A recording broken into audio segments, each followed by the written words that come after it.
Welcome back to yesterday's OVAs. Today we're going to talk about Gray Digital Target. I'm here with Tobias. No, you can call me Toby. I know we've known each other since like the 6th grade, but you can just call me Toby still. Here we are with Toby. Yeah. I'm Steven. And I think this is the first OVA we've done that crosses the border from being ironically good to being unironically good. So because of that, I would like to say that this podcast will be full of spoilers, and this is something that you could actually watch and get like legitimate satisfaction from the story. So if you want to actually watch it, you should go and do that and then come back here. There's so many twists and turns. It's awesome. There's big reveals. They will not have the same impact if you've heard two nerds on the internet tell you what happens beforehand. Yeah, I feel like if you go and watch it and then listen to this, you'll be vibing with how much we like it. Oh yeah. All right. So yeah, this movie 1986. That's a long time ago, huh?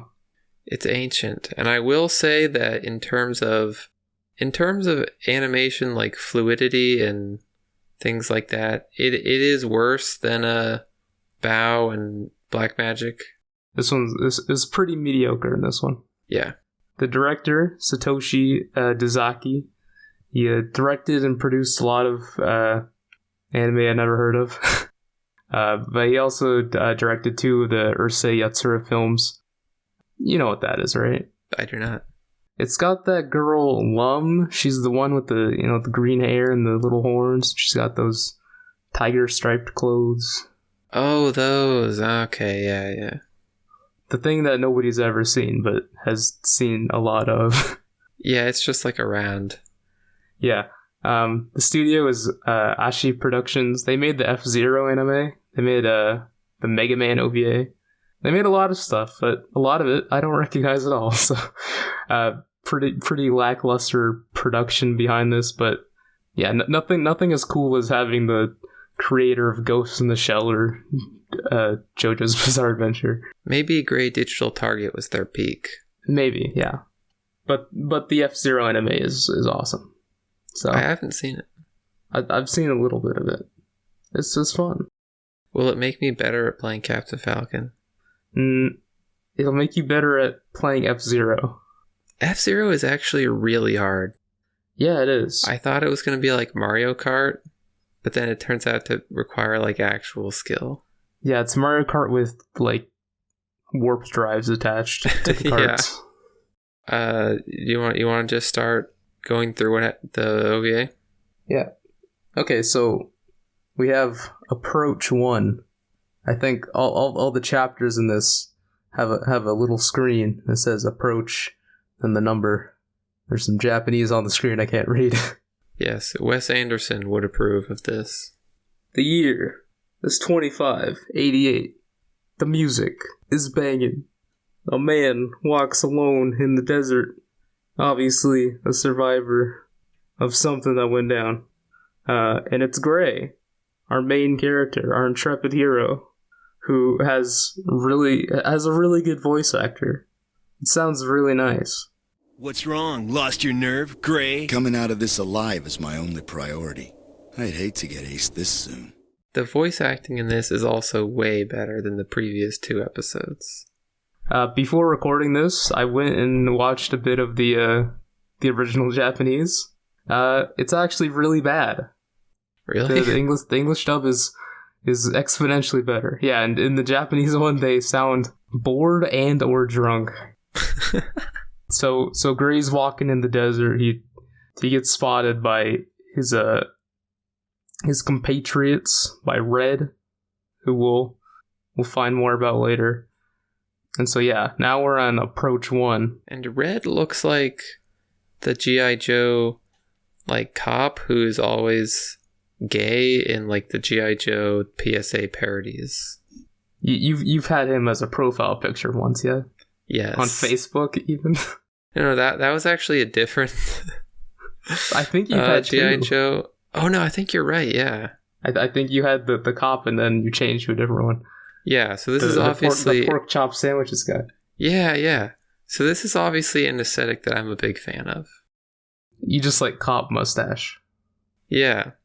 Yeah, that's good. I wear big aviators pretty much every day, but alas, I cannot grow a mustache. Same. I just get a neck beard, and I guess that's why we're recording a podcast about anime. Oh well, not everyone can have good facial hair genetics. Shame. Okay, so they go back to this nasty city, and they all have baseball helmets. Well, just the soldiers anyways. Yeah, the only like consistent piece of equipment that every trooper has is a baseball helmet. It's crazy how much they look like baseball helmets. I think they might just actually be baseball helmets though, considering this is like the dystopian future and the Japanese love baseball. Yeah, it's not like things are so Mad Max that they're just throwing stuff together. I mean, they have like laser guns. True. So Gray also has like a sick ass dune buggy he pulls up in. Like a big dune buggy.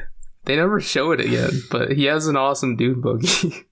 he gets home, and then he's just what happened? There's this guy who got beat up outside his apartment. I think that was just to show that like most of the troopers are like douchebags.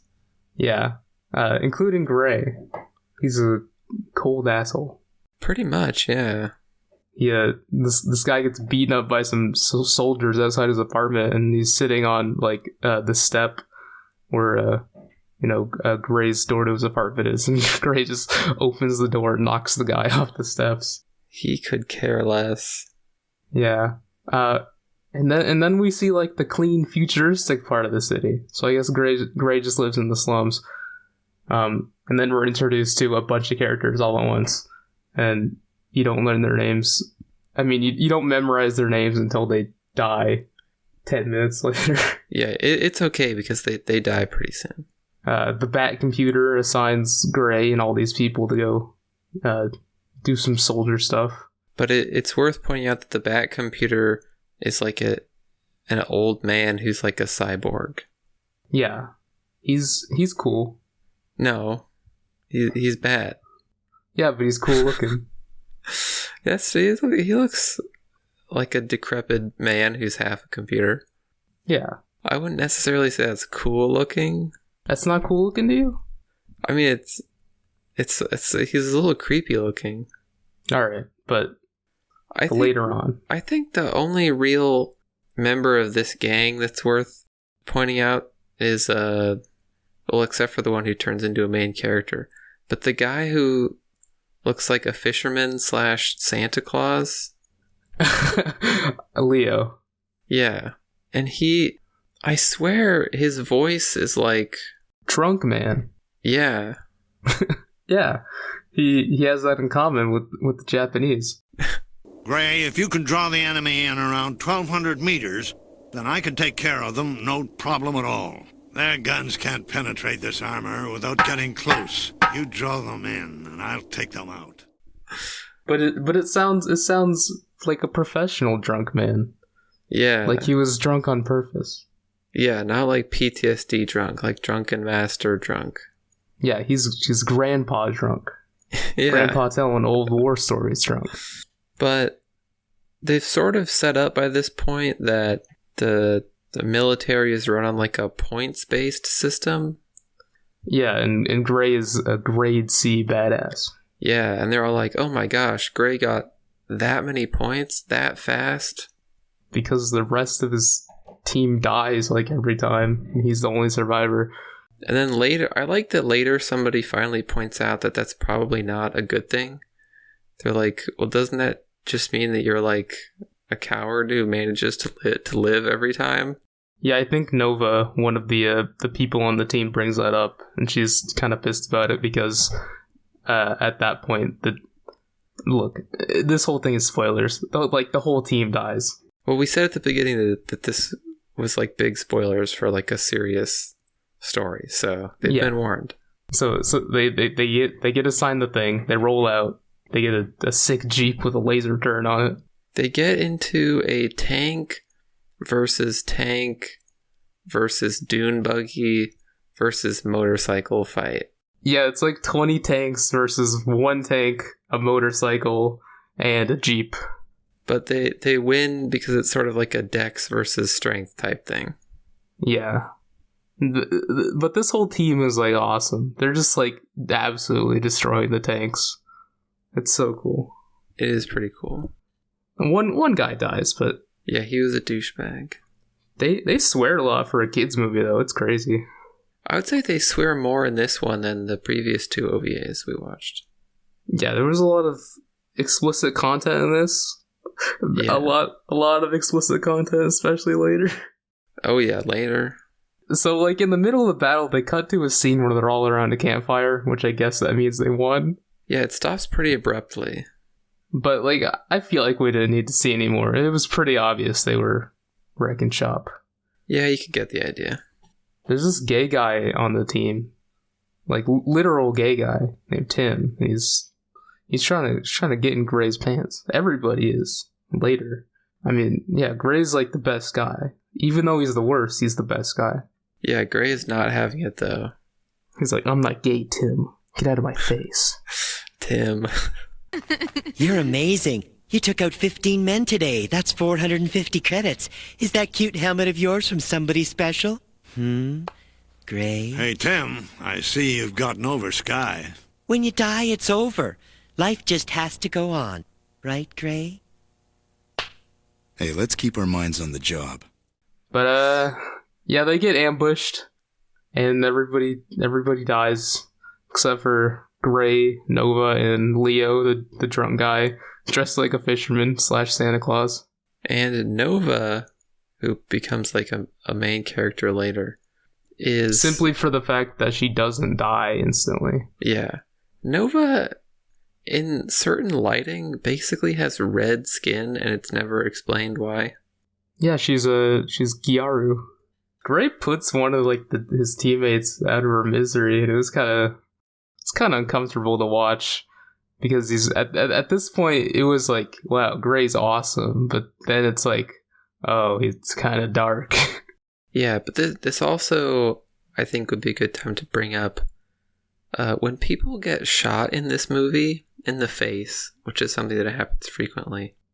It opens up a perfect hole that goes like clear through their whole head. Yeah. It doesn't have the gore of Bao. No, it has very interesting physics.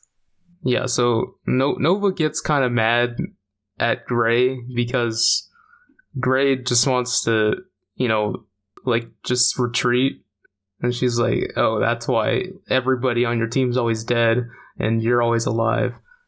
And he's like, whatever, I'm just trying to live, man. Yeah, he's basically just like, yep, that's me. So he fixes up like this like spy cam thing, and they plan to go like ambush the enemy to steal one of their tanks and go home because home is really far away and they kind of need a vehicle. And that whole situation pops off. 10 million bullets are fired during that battle. No one gets hit. And then Leo hops into one of the tanks with a grenade pinball. Absolute dad Chad. Well, you're underselling what he did. He takes the grenade. I think he dives out of the window of a building into the tank. Yeah, he does. It was a couple stories. Yeah, which sort of made me wonder, like, why didn't he just throw it? I think maybe it was just like a hard toss, It was hard to get a trajectory on it. He thought maybe this was an easier way to do it. Was it maybe implied that he was going to die anyway? Because he was, like, bleeding? Oh, yeah, his eye got, like, really messed up. And I think he was bleeding, like, a lot out of it. So maybe he was just going to bleed out and die anyways. So he said, I'm going to go out with a sick dive. But from the eye, though? Can you bleed out and die just from your eye getting messed up? Maybe he just kind of felt like dying. Yeah, I guess. Santa Claus had enough.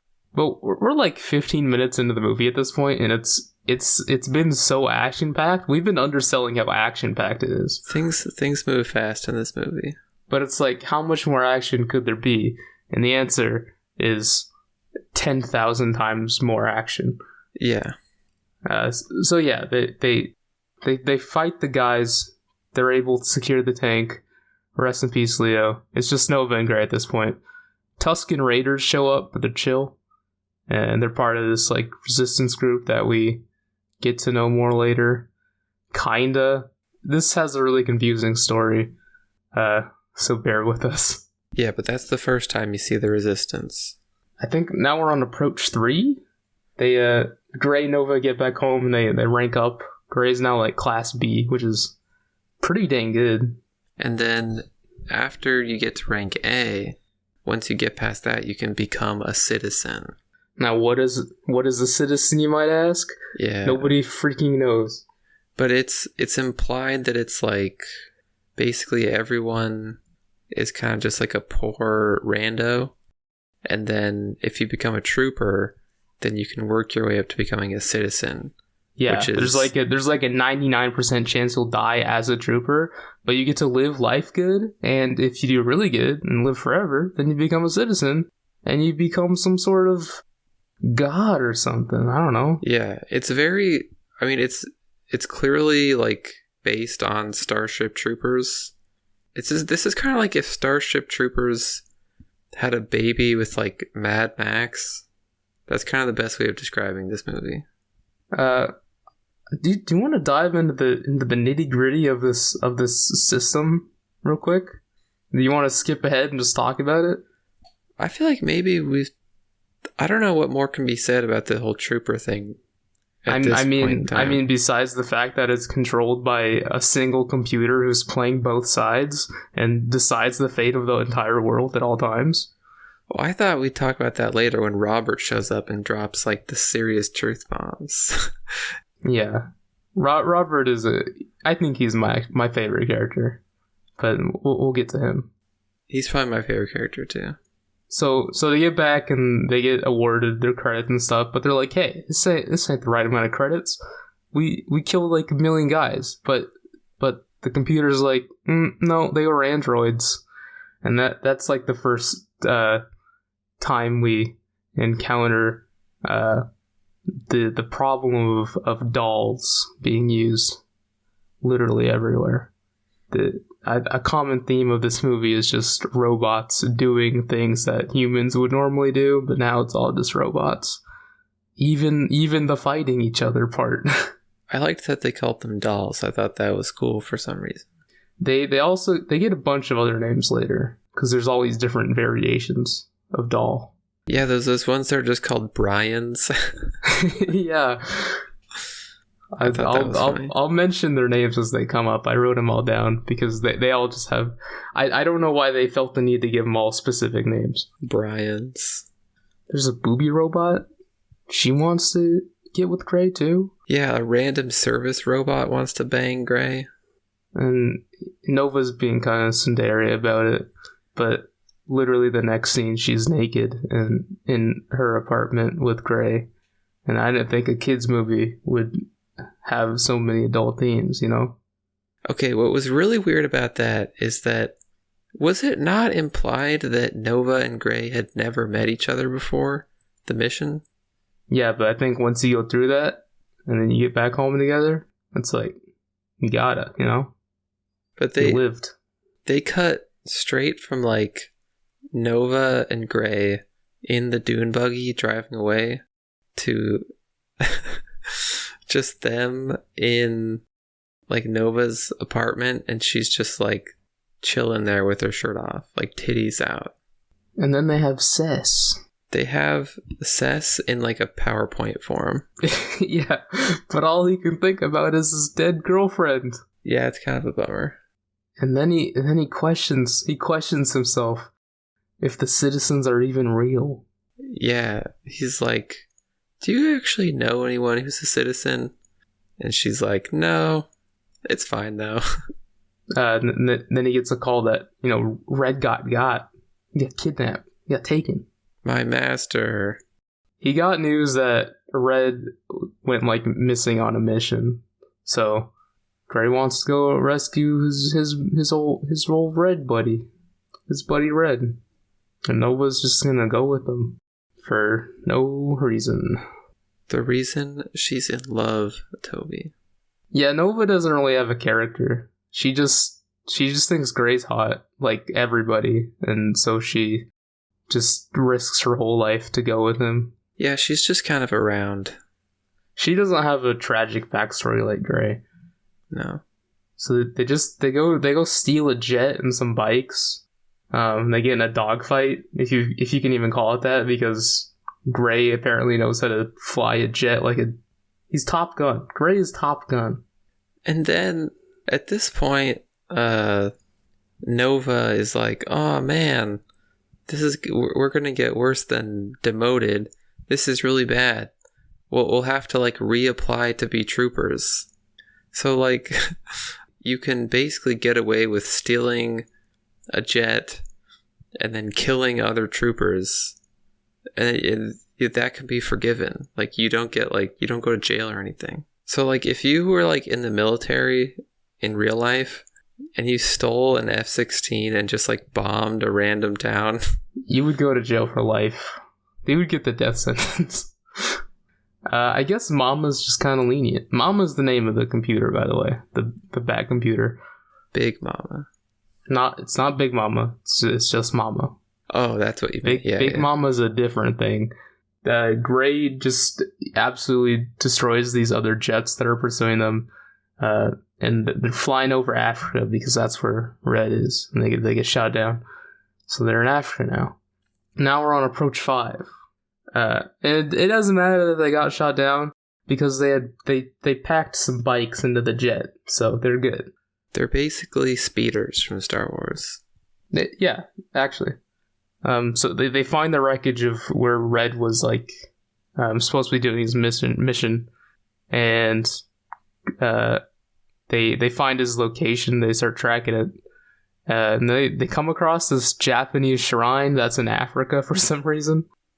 And there's these robots that are fighting other robots there. I don't think that's ever really explained. The shrine is actually a resistance base.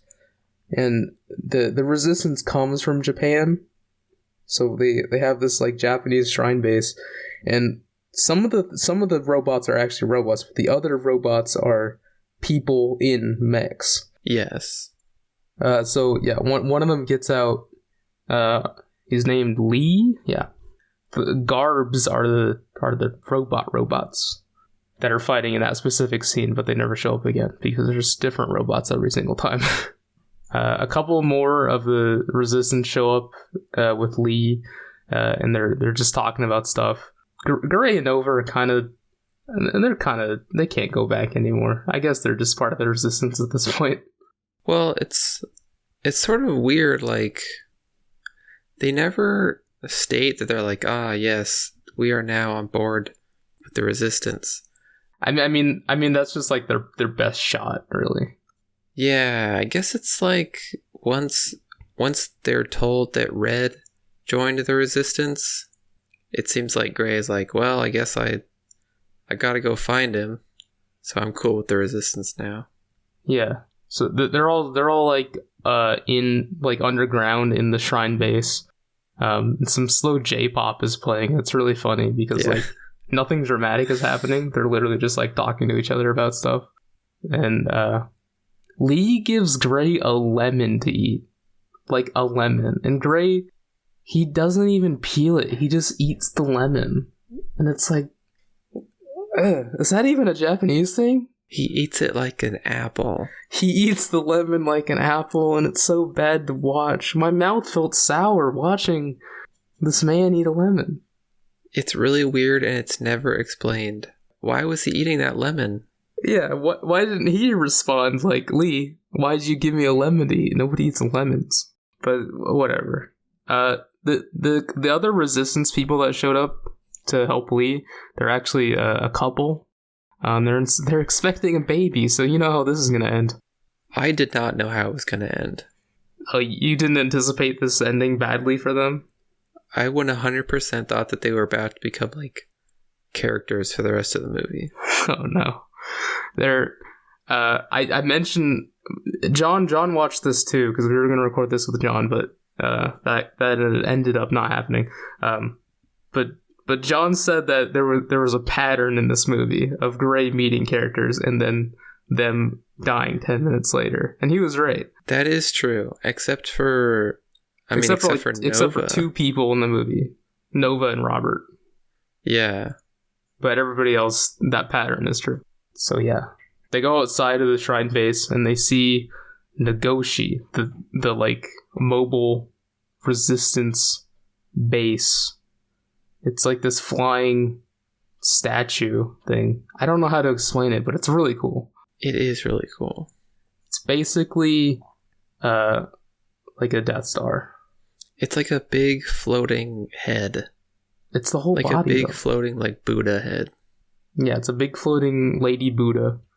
And there's all these jets that Mama sent, and they're gonna go attack Nagoshi since it's the resistance base.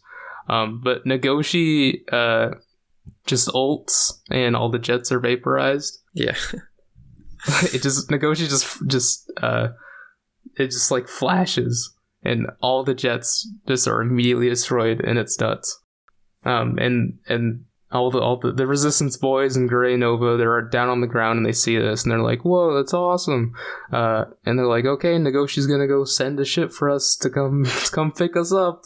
But instead, Nagoshi launches an ICBM. They all die, except for Gray and Nova, who are barely even scratched. But yeah, Lee and that couple, they just get killed.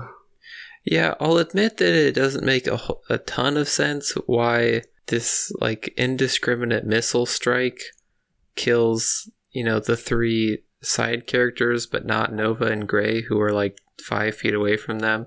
Yeah, later it's explained why the missile was launched, but it doesn't make sense how those two lived, because the explosion looked really big. Yeah, this is like what people think drone strikes are like. Is it not what drone strikes are like? No, I'm saying like people think that they're like, you can kill someone but not kill someone who's sitting directly next to them. Oh, okay, I see. But there's a sweet rock ballad playing as Gray and Nova are just absolutely shell shocked, and then Nova just yells, "What the hell is going on here?" What the hell is going on here?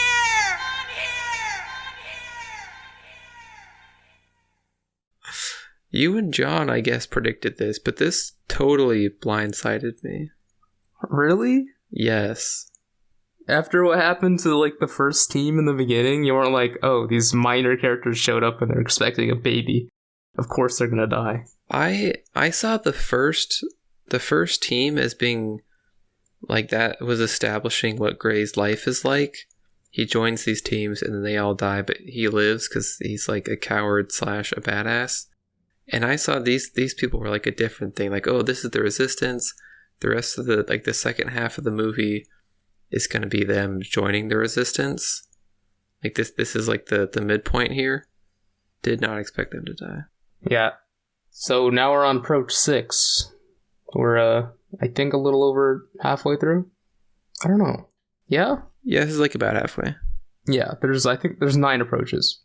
So we're over halfway. So Gray and Nova are in these like ruins scavenging a battlefield while these robots, the robots are done fighting, so Gray and Nova move in to scavenge. And they come across another bald robot man, like the one from where they're from. But this time he has a mustache and no legs. And his name is Robert J. Xbox. And he's not creepy, he's cool. Yeah, he's cool. This is where the big doll Bryans are. The robots that we're fighting, some of them were called Bryans. The Bryans. And the other ones, no. I think there's like 4 different types of robots this one. There's Bryans, Kubandas, and Gusps. All great names. Yeah. So Robert Xbox is like, oh, I'll take you to my tank and we'll just move out. And at this point, I'm like, okay, this guy gets introduced. He's being a friend to Gray and Nova.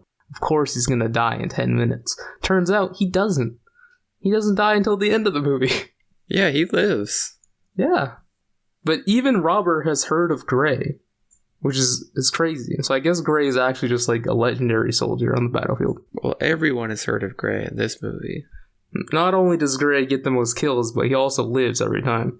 So Robert gives us some backstory about the computers. So he talks about Big Mama and Toy. And they also go to the ocean, which is red now. I don't know what that's about. But yeah, he talks about this there's this thing called Toy. It was basically the Mega Xbox. It was the best gaming console on the market.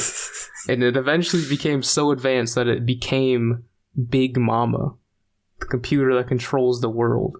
And then Big Mama controls the other smaller mamas, which control the individual regions. But Robert doesn't seem to really care about any of this. He's just...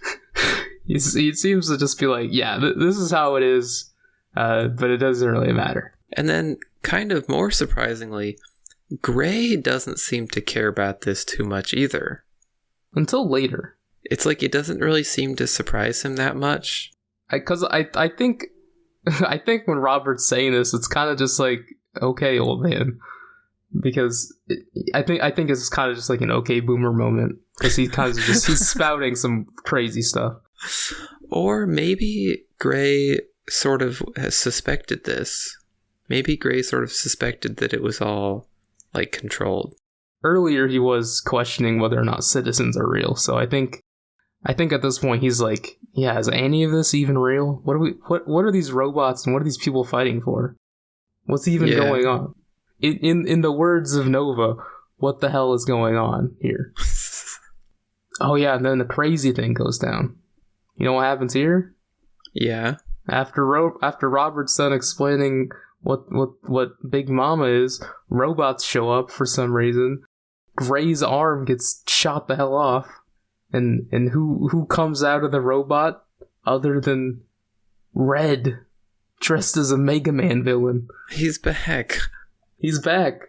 He also kind of looks like a Power Ranger. Looks like a Power Ranger villain. Yeah. And now we're on approach 7, and it's getting real. It's gonna continue getting real for the next 2 approaches. It only gets realer from here. Act 3 has begun. So after it's revealed that Red is alive, and he looks like a Power Rangers villain, there's a flashback to Red teaching Gray how to, be a soldier, because his girlfriend died trying to be a soldier and live a better life. So after she dies, Gray signs up and is commanded by Red. And Red's kind of the reason why he's like a cold killer now. He was taught to be an emotionless husk. I also remember that he told Gray to run with a low center of gravity. I don't know what that means. I'm not totally sure how you run with a low center of gravity either, but apparently it's good for firefights. Yeah. Gray wakes up. He's on Nagoshi. He's now Mega Man. He has a gun arm. Yeah, Gray turns into Mega Man now. They're all Mega Man characters now. And Nagoshi's on its way to go destroy Big Mama and the citizens in the city. And Lala, who's the goddess of Nagoshi, she's like the resistance leader. She's giving a speech about all that. And apparently Red didn't take like Robert or Nova to Nagoshi because they're just walking in the desert now. Yeah, they ditched him. And Robert's he tries to be some comic relief, and it works for me, not for Nova. She's kind of pissed. We're heading due west. Keep going the way you are, Nova. Keep heading west. How do you even know we're going to be able to find Gray if we keep traveling to the west? Yes, my girl, I guess. Maybe, perhaps, I don't know. Hey, Nova, I was just joking around. And then they just find a mech. And they go to Nagoshi.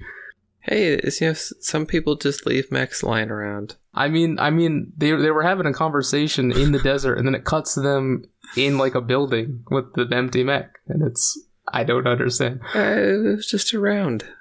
And now we're on Approach 8. This is the semifinals to the movie. Gray meets Lala. Her ideals seem kind of cool, but she's actually pretty spooky. But Gray's pissed about like Lee, and why he got ICBM'd. But he gets tased for that because he's pissed off. Yeah, Gray is so mad about those people he met 5 seconds ago getting killed that he can't really get on board with the whole resistance movement to overthrow the mamas and Big Mama. Yeah, I mean, they gave him the reason why they sent the missile. It's because they had this like experimental like mech thing, and they thought it was like the enemy, and they couldn't be sure whether or not like they were hostile, so they had to launch the missile. But Gray's not having any of it, and from this point on, he's pissed. And then he gets. No, I think this is when Nova and Robert arrive with the mech. And they get to negotiate, and then we see like how big negotiate actually is. It's huge. It's like actually as big as the Death Star. Well, it's not that big. Okay, well it's like half as big as the Death Star, but it's very big. It's massive. Yeah. And Gray's strapped down to this table, and he's like, "My ancestors are smiling at me, Imperials. Can yours say the same?" The ideals. They keep talking about the ideals. The Resistance is all about ideals. And the ideals is screw Big Mama, I guess. Pretty much. That computer sucks. Tell me, why is Nagoshi so important to you? Because of the ideals. The ideals are for a chosen few. That's just like the city, Red. Huh? No. It's exactly the same. So they get in there, and Robert, he hooks himself up to the mainframe. He's got that tech sense. He can use every camera and detect everything in the whole base. It's crazy. He's awesome. And he just like unlocks Gray's bindings or whatever remotely. And then it's Gray versus Red. They fight like a bit later. It's just now hitting me that they both have color names. Gray, Red. Yeah, those are color names. I'm just now realizing this. It's like pottery. But yeah, I think now this movie is like really close to A New Hope. It's very Star Warsy for a lot of reasons. Right. Well, at this point, he also gets a lightsaber. I was gonna bring that up, but it was mostly like, okay, there's a big Death Star base. They want to go rescue their compatriot or whatever. They go in. This old man wants to go destroy the base. He wants to go disable the computer. Gray does have a lightsaber. That is true. Yeah. He does have to fight his former teacher. Okay, that's not really Star Warsy, but there's a lot of parallels. There's certainly Star Warsy elements in there. Yeah, it's basically just a cooler version of A New Hope. Yeah. Gray, he eats Red. It was pretty easy. Yeah, Red wasn't that great. And yeah, Gray and Nova meet up again, and Nova's like, "Whoa, you got a gun arm now." And Robert he's doing work. He's in Nagoshi's core, just destroying it really good. They're being carried by Robert at this point. They are, but Gray does have a literal lightsaber, and it's awesome.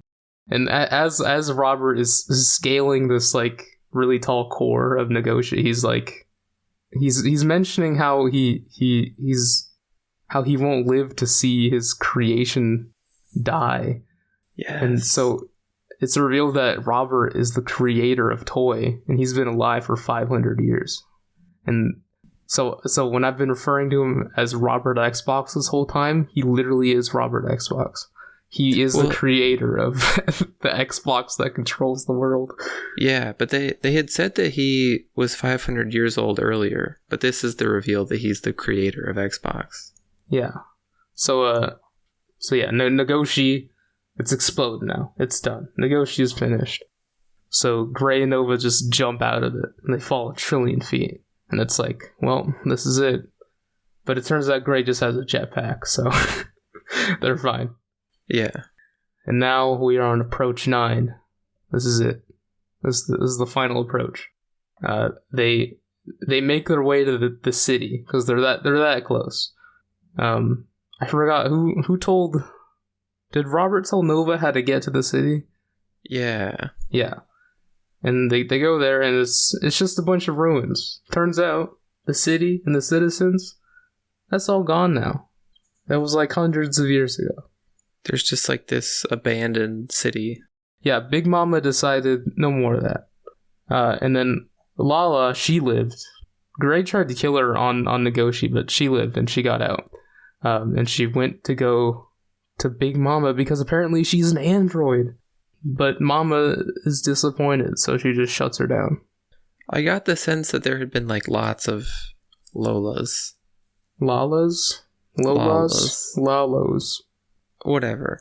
I got the sense that she was just like the latest in like a long string of them. But also turns out Red is alive, so he's of course the final boss. Yes. And he has double laser cannons on his back now, like a Blastoise. I think he also had 2 lightsabers. Yeah, they're like big red knives attached to his arms. And he shoots off Gray's arm again, so he takes a lightsaber to Red's neck.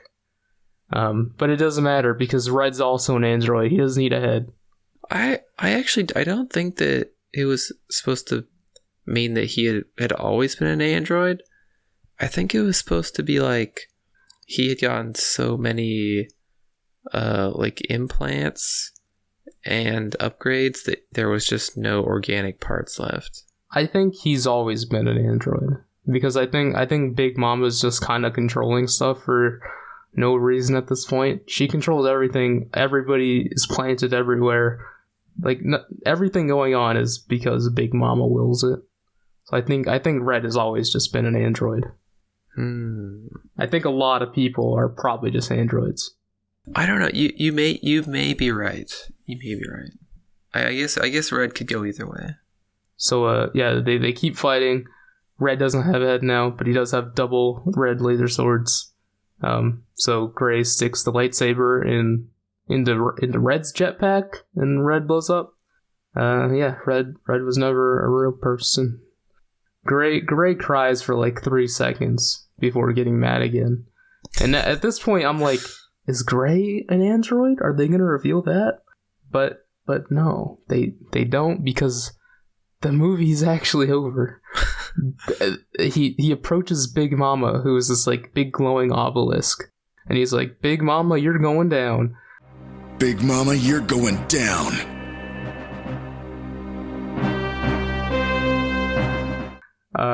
And there are a million robots surrounding Big Mama. And Nova and Gray walk towards Big Mama, ready to fight. Credits. It ends on a bit of an ambiguous note there. It ends on the biggest cliffhanger of all time, because there is no resolution. But I mean, I'm pretty it's sure not like they're this got die. a sequel or anything. This is it. This is the end of all of it. They're surely gonna die. Yeah, I think they're gonna die. If I had to guess, I'd say they're toast. I really wish this was like at least 30 minutes longer for some sort of resolution, but dang, the cliffhanger. I think the cliffhanger is actually what made me like this movie so much. They go through so much, and then it's just the two of them, and then they're gonna fight this impossibly strong enemy. Personally, I'm actually not a big fan of the ambiguous ending. I was just so surprised by it, and then I was like, I too would have liked this to be longer, and I also would have liked to see it given like a real budget. I think the Black Magic and then Bow, I didn't really feel like this, but I thought like the ideas and things in Gray were good enough to warrant like a legit like feature film. Yeah. This was like a hard story to kind of follow along to. Like there's a lot of backstory lore, which a lot of it is explained, but a lot of it isn't. And it's like, who's an android, who's not, what even are the citizens, what are the city, because by the time we see them, they're already destroyed. What's Big Mama even doing controlling literally everything in the world? Big Mama was behind the resistance. How does that even make sense? I think the idea of Big Mama being behind the resistance was basically like how in 1984, well, incoming 1984 spoilers, but I mean the book came out like 1,000 years ago. Oh, you're not talking about the real 1984. You're talking about the book. Okay. The book 1984, where the government controls the like most popular like rebel group. So basically, Big Mama can like attract anyone with like rebellious tendencies. It's like a honeypot, and then she can stop them from rebelling in any sort of like meaningful way. I think that's what Robert meant when he said that the resistance was like the guardian of Big Mama. Like it protects anyone with serious like destructive tendencies from getting to her. Oh, yeah, he said Negoshi's the guardian of Big Mama. I didn't realize that. Okay. Yeah. That makes sense now. It's like, yeah, how can Big Mama be attacked if the ones that are going to attack her are being controlled by her? Yeah, it sucks in all the crazy people. Wow. Dang. This world's pretty messed up then. I know. It really is like a combination of Starship Troopers 1984, but with like a Mad Max aesthetic where people have like dune buggies in the desert. I've never quite seen anything that has this sort of a feel to it. Yeah. It was kind of had a weird aesthetic to it. Yeah. Because it was very low tech, but very high tech. Yeah, I'm not even sure what you'd call it. It's not exactly cyberpunk. Dystopian? I guess it would just be that. Yeah, I guess so. There's not really a more specific term for it. But I think that's the big like draw of the movie. Man, I really like this movie a lot. I think it's definitely the best of the three. I'm gonna go at least read the manga. I'm gonna see if anything is different in there. Yeah, I kind of want to read the manga too. You want to move on to ratings? Let's hear them. All right, characters / dub. I'm gonna combine those. Your thoughts on that? I think the only really interesting character is Robert. But I think there's enough to like the story and the lore and things that the characters not being super interesting isn't that big of a deal. Yeah, it was kind of hard for me to pick out who I really consider a character like worth developing, and I guess I just choose Gray, Nova, and Robert because they're the only ones who live really. I was maybe gonna consider Red, but he was actually just an android, so you also don't see too much of Red. Yeah, you see him in the beginning, and he seems like a cool guy. He seems like a cool mentor to Gray, but then you find out that Red's actually kind of just the worst. Yeah, because he was commanding Gray's girlfriend when she died in battle. Red taught Gray how to be like a cold soldier, to hide his feelings and all that. And then it turns out he was just an android, so he progressively became a worse character because we find out more about who he is. You know, the more I think about it, the more I think that you're right, and he was an android all along. But yeah, I think Gray's kind of interesting because he was kind of just like a cowardly guy, and then his girlfriend got like she wanted out of the slums. And he was like, but it's dangerous to become a soldier. But she did it anyways and then got immediately killed. So he felt guilt over that and he became a soldier. Yeah, you're right. I guess Gray does have some real like backstory to him, which is more than can be said for anybody in Black Magic or BOW.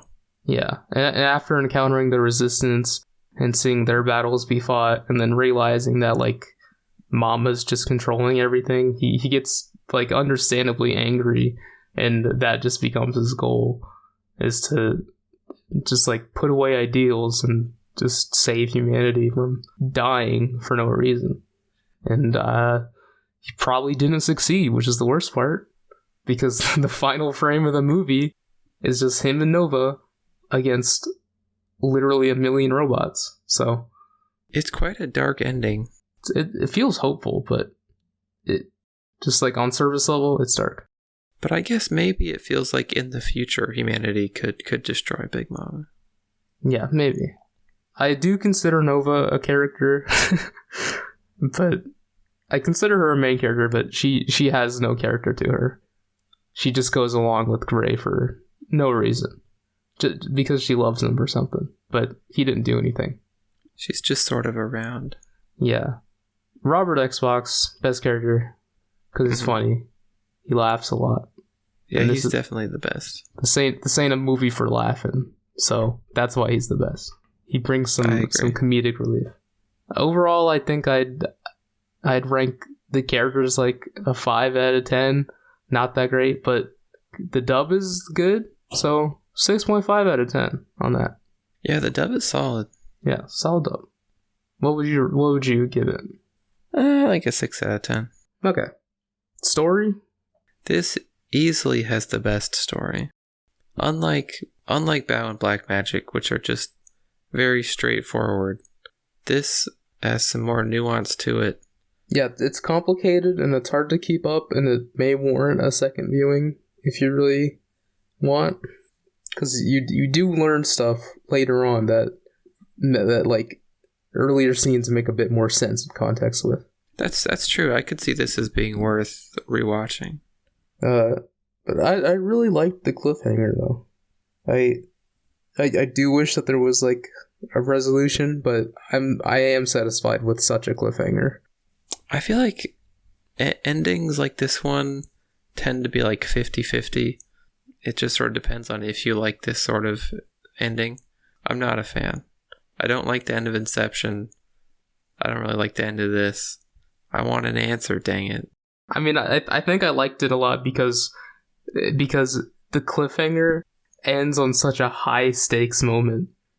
Like, this is literally like the highest stakes you can get, and then the movie's over. I would just like an additional like 5 minutes where they get like shredded by the robots. That's what I would personally like to see.